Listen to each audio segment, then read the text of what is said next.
તમે જો છૂટાછેડા થવાનું કારણ શું હોય, પછી હું મૂળ વાત ઉપર આપણે આવું છું. ગુજરાતની અંદર હમણાં એક ઘટના બની. એ ઘટનાની અંદર કંઈક એવું હતું કે બેન ઘર સફાઈ કરતા હતા. રસોડાની અંદર એક ડબ્બો છે એમનાથી અંબાતો નહોતો, પાટલો મૂક્યો, ટેબલ મૂક્યું, છતાંય તેમનાથી અંબાતો નહોતો. એટલે એમના પતિને એણે કહ્યું કે સાંભળો છો, આ ડબ્બો છે ને મારા હાથથી અંબાતો નથી. એટલે એના પતિએ ખાલી એટલું જ કીધું કે તારી જીભથી પ્રયત્ન કર ને, અંબાઈ જશે. સંબંધનો સત્યાનાશ, રામ રામ સત્ય હે. છૂટાછેડા થઈ ગયા. બોલો, આવી આવી નાની નાની ઘટનાઓ છે એમ. વાત નંબર 2, એક પતિ પત્ની હતા ને, ગામડે રહેતા. આ બધી જ સત્ય વાર્તા છે, એટલે તમને સમજાશે કે ખરેખર આપણે ભૂલ ક્યાં આપણે કરી બાબતીએ છીએ.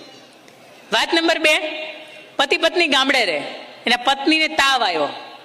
એમના પત્નીને મારી જેવો બોલકો સ્વભાવ, પણ તાવ આવ્યો એટલે શાંતિ રાખે, એની આસપાસ કોઈ ઓછા જાય, કારણ કે તાવ પાછો જલ્દી તમને લાગી જાય. એટલે એમના પતિએ ખૂબ દવા કરાવી, પણ ક્યાંય એમને સારું ન થાય. એટલે કોઈ વ્યક્તિએ કીધું કે તમે શહેરમાં જાઓ અને શહેરમાં જઈને તમે ક્યાંક તે દવા કરાવો, ક્યાંક નિદાન કરાવો તો જલ્દી સારું થઈ જાય.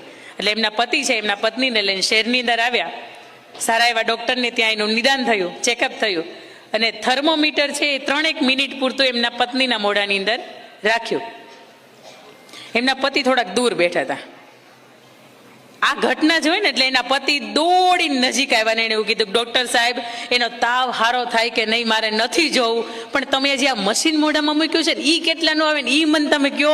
આ પહેલી વાર મારી જિંદગીમાં મારા પત્નીને મેં 3 મિનિટ સુધી શાંત રહેતા જોયા છે.